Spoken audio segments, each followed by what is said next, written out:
Here we are in our second stage of life, and the one skill we need is, how does his wife make so much money? And what can I do?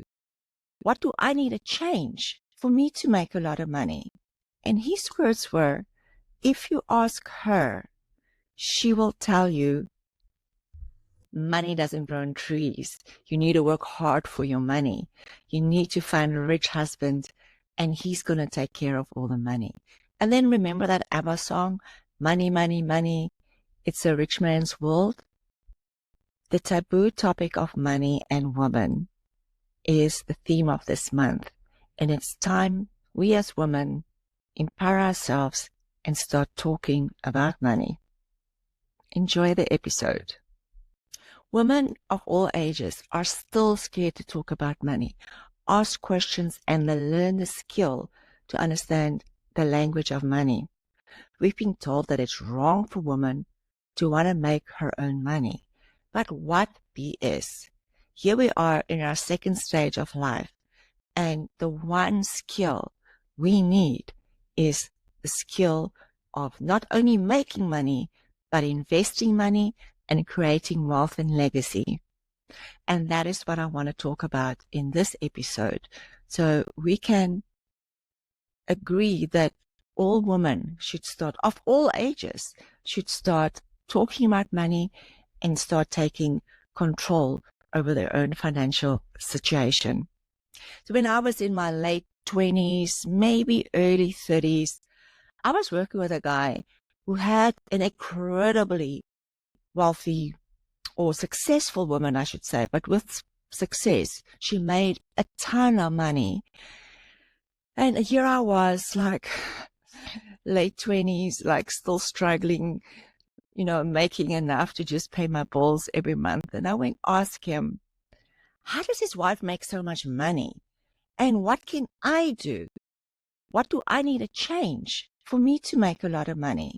And his words were, if you ask her, she will tell you, money follows the best, just becomes the best.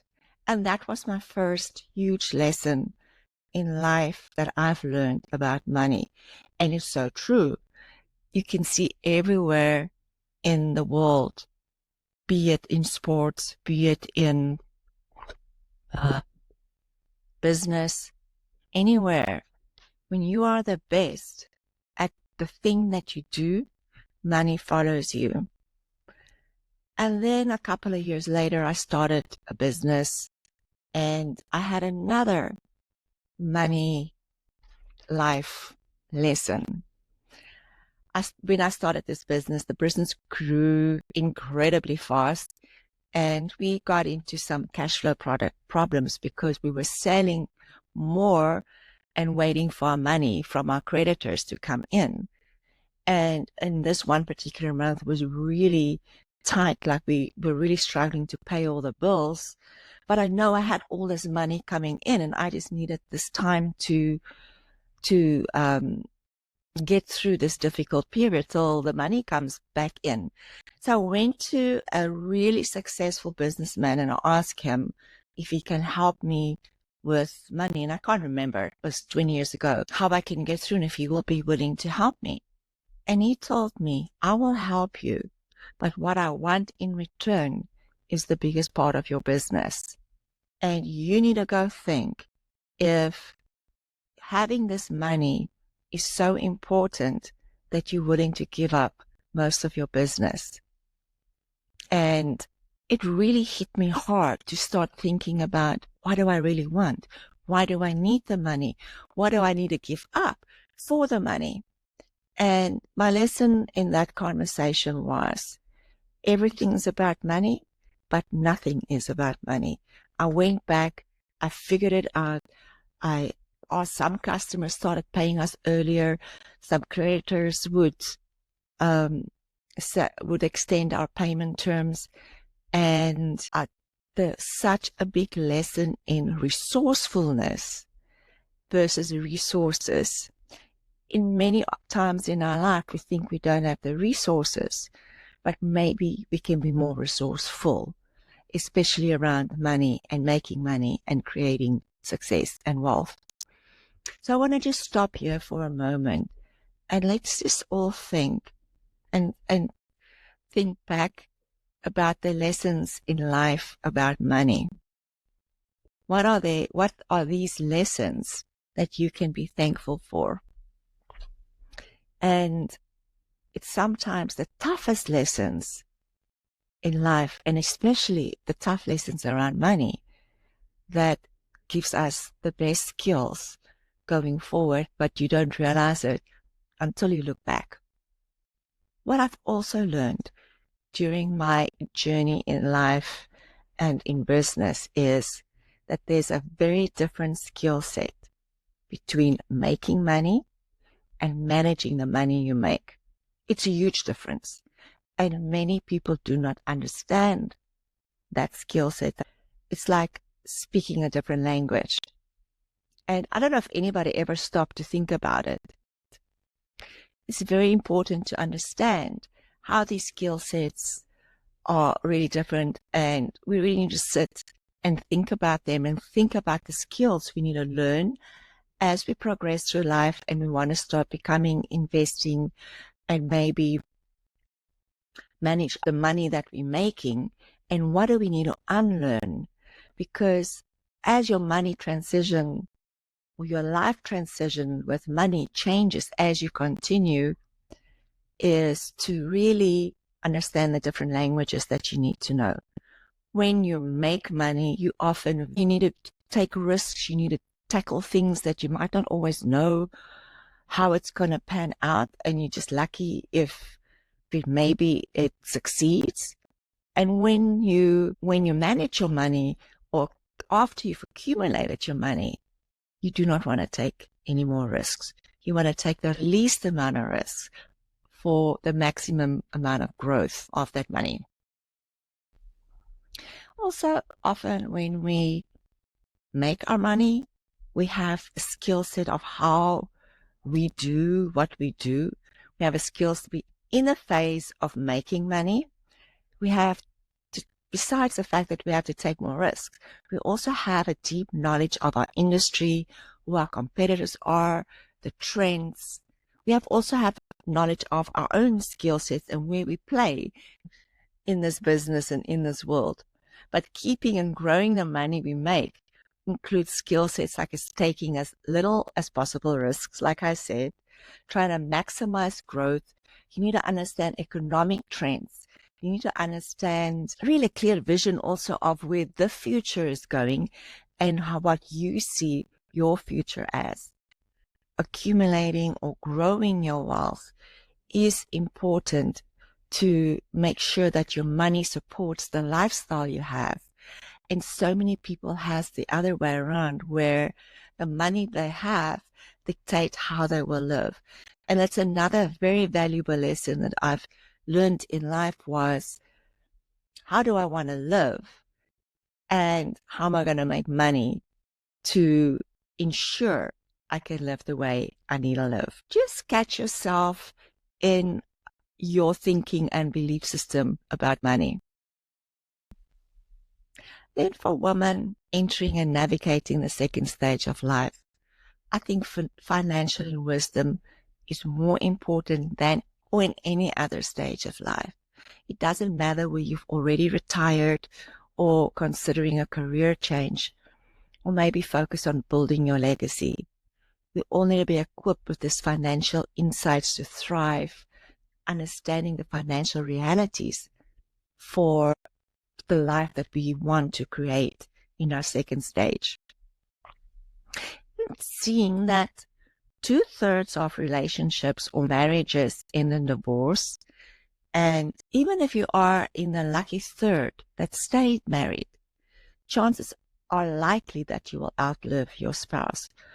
And statistically just shows that women outlive their partners at least 5 to 6 years, if not longer. So what am I saying? That there's 100% chance that at some point in your life, you're going to be faced with making all the financial decisions or carrying the big load of the financial decisions. And this is a serious thing if you're not prepared. If you do not make financial decisions or are part of or involved in understanding the financial decisions that are being made, it could be very overwhelming and very scary for you when you're faced with all of these financial decisions at a later stage in life. I believe it's really important that we grasp financials, that we understand savings, investment, the language, the opportunities, and that we plan for all of our major life changes that can happen and often does happen in our second stage. And that is why I am doing a series of women and wealth, women and money conversations to give you different aspects of how our financial life ties into our health, our well-being, and a bigger legacy building as we age. So statistics have it that women have saved less for retirement, and that women at 55 and over are the most vulnerable group in the population when it comes to preparedness for the second half of life. And I read these stats and I wondered why. And here's what I think. We in our second stage were born in the 60s. Now are the women of our East. Women now in our late 50s or 60s have been born in the 60s. And culturally and societally, financial wisdom for women or girl children was not a thing that was encouraged as we grew up. We've never been encouraged to learn about money, and then it was clear that our role was going to be a wife and a mother, and we need to find that man that will take care of the finances. Remember those? And now, remember that? No one warned us that 50 or 60 years later, it would be the skill set that we cannot do without. Let's look at some reasons why that is, besides the fact that it was not a thing that we were talking about. Just looking at some other factors that contribute is the wage gap. You know, it's not just earning less than men, but if you take 10, 20, 30 decades of the 82 cents for every dollar a man earned, and the compounding effect of that on retirement and social security makes a huge impact of women who started working maybe in the 80s and now need to retire in the 20s. And, you know, there it is now, thank God, for equal pay. But I think that is more recent. It for sure was not for the woman that is now at retirement age. So that is a huge factor. If we also look at stay-at-home moms, if you didn't work for multiple years because you raised your family, and it was almost impossible when raising 3, 4 kids or even 2 kids like I had, and then keep your skills market related, get to 10, 15, maybe 20 years later, it will be impossible to find a good paying job in your later years. The third factor that we are facing in our second stage, still sadly, is age discrimination. And it is a real thing where women, as we age, very often it's the thing that we lose our value and we earn less money. Health, 55 and over is the age where a lot of chronic health or potentially mental health issues show up, and that can quickly drain savings. Woman has experienced some or all of the above that will impact their life and their financial health at some point during their life. So now what now? Maybe there's a gap in your career. Maybe you have earned less. I want to say that it's never too late and you're never old to start talking or learning about money. It is the fact that you now start learning financial skills and starting to ask questions that will matter. learn what financial planning is if you don't, what you have in place, and get real with what the situation is. You can't have your head in the sand anymore, and you can't blame. But the time of taking ownership is now, because it's not going to get easier as you get older.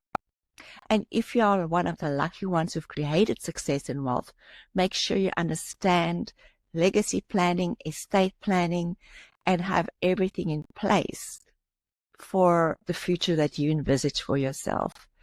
I think every woman should empower herself by taking an active role in financial planning.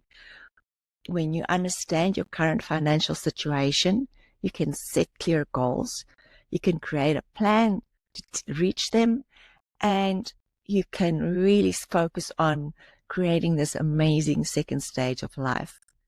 If you are a business owner, you might want to look at succession planning if you want to exit or maybe take more time off. Some women find that they want to start a business in their second stage as they have more time as their kids are grown up. And if that is the case, make sure you have your financial plans in place for all eventualities. Start learning business skills and start thinking about what you could do if you start a business. If you decide you want to retire, ensure that you are retirement ready. Understand your IRAs, your 401ks, your social security benefits, and consider all of the things you need to consider to create a successful retirement, and find out how you can create multiple streams of income that can sustain your retirement. And I also think it doesn't matter where you are in life, we need to stay current in our field, we need to stay connected with people, and even expand on professional networks and communities. That will help our skills expand and our knowledge and ourselves, our skills, who we are, is the best insurance policy we can have to future-proof our lives. Healthcare and long-term care planning for women is really a thing we need to be conscious of and really plan for it, because that, if we're not planning for it or budgeting or have some thinking of what's going to happen if I get sick, this is one area where that will erode savings very quickly and can completely implode our life plans. One of the other things that I've heard a lot of people, I read an article recently that how people don't have wills and their trusts in place. So wills, trust, your durable power of attorneys, advanced healthcare directives are critical.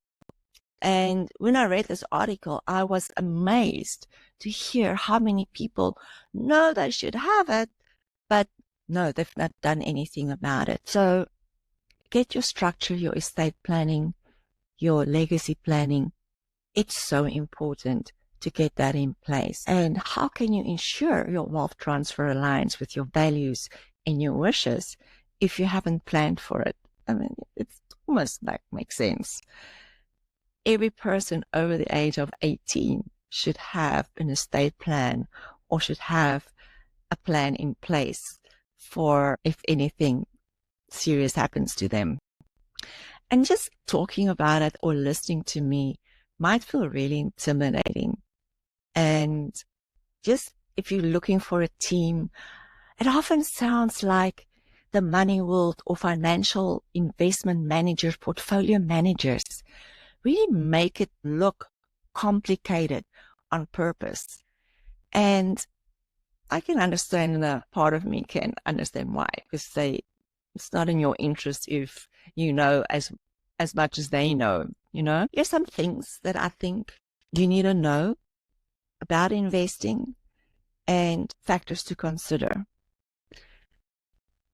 A language such as understanding risk tolerance, investment horizon, diversifying of your portfolio, manage risk, ensuring growth, upside, downsides. You know, these are the words your financial advisors will be using. So make sure you have a clear understanding what that means and what you want, what you are in relation to, say, for instance, risk tolerance. And I would recommend that you get financial advice, have a financial manager, portfolio manager that can help you through this phase of investing, can help you understand what vehicles there are to invest in. And did you know that often women investors perform better than male investors because we typically as women are more patient and less impulsive and less aggressive when we invest. So investing sits in every woman. We just have to empower ourselves with how to do it and what to do. We also, as women, have a strong intuition, which can guide us to making great investments. Don't be shy to ask for a professional advice. Don't be shy to ask questions if you don't understand anything. And really start thinking about your rest of life plan. And, you know, it's the same as with very other, we know we need to exercise, but we don't. We know we need to have financial literacy and independence, and we often neglect that aspect of our lives, which is understandable because we are just so busy. So a study in 2023 found that 66% of US adults admit that their financial planning needs improvement, yet only 37% of Americans have a financial advisor. That is really scary that 70% have no one helping them with how to invest or what to do with their money, and that 30% of US adults have not even thought about their financial future or investing. And one can almost understand how how a lot of people are in financial situation that they are. So educating yourself financially reduces dependency and vulnerability. And to me, I don't want to be old and dependent and fear of being so vulnerable and at an age where I know I cannot make more money. So just start thinking about those things. It really, I think, once you have financial literacy and you have empowered yourself with financial wisdom, the confidence it gives everybody, the confidence in making decisions, the confidence in negotiating, and just understanding the world better is invaluable as at any age, but especially as we age. Just having some financial acumen will help you recognize financial scams. Oh my gosh, the scams that's going around is so real, and it's typically older single women that's been singled out as targets for these scams. I also recommend finding and creating a financial team around you that works for you to ensure in turn that your money works for you. And if you feel maybe you're not there yet, there's so much resources. There's books, podcasts, workshops. Financial planners even do webinars or events to share and teach. And there's a lot of financial planners in this modern world that's serving women, and especially women in their second stage. Just go and find someone that can help you, that you can have a conversation with. Sometimes just getting the worries and the fears outside of you by talking to someone that's in that world will help you to just relax, and knowing that you're taking steps forward. If you decide to embark on a journey of finding a team and finding your support, here's some questions I suggest you ask. And be scared to ask questions. Use your gut instinct and understand that you are brave by looking for a team, because wealth management is not a solo journey. You need to ask if they have the right credentials. You need to ask how they earn their money and understand how they get paid. And this will determine if they're going to work for you or for their own agenda. Some advisors are a fee only and charge a flat rate no matter what. Others charge a percentage of the assets that they manage. And some advisors are paid commissions on mutual funds or where they could put your money. And this could potentially be a serious conflict of interest. If the advisor earns more money by ignoring your needs or your best interest, you should not hire them. Advisors or your team should really be aligned with your life vision, and they need to ensure that they achieve the financial goals and objectives for you to live the life you want. So they need to come up with presentations on their plans, and you need to interview as many advisors, and they're also called fights. You can interview as many as you want. There's no limit, but you make sure that you vet them.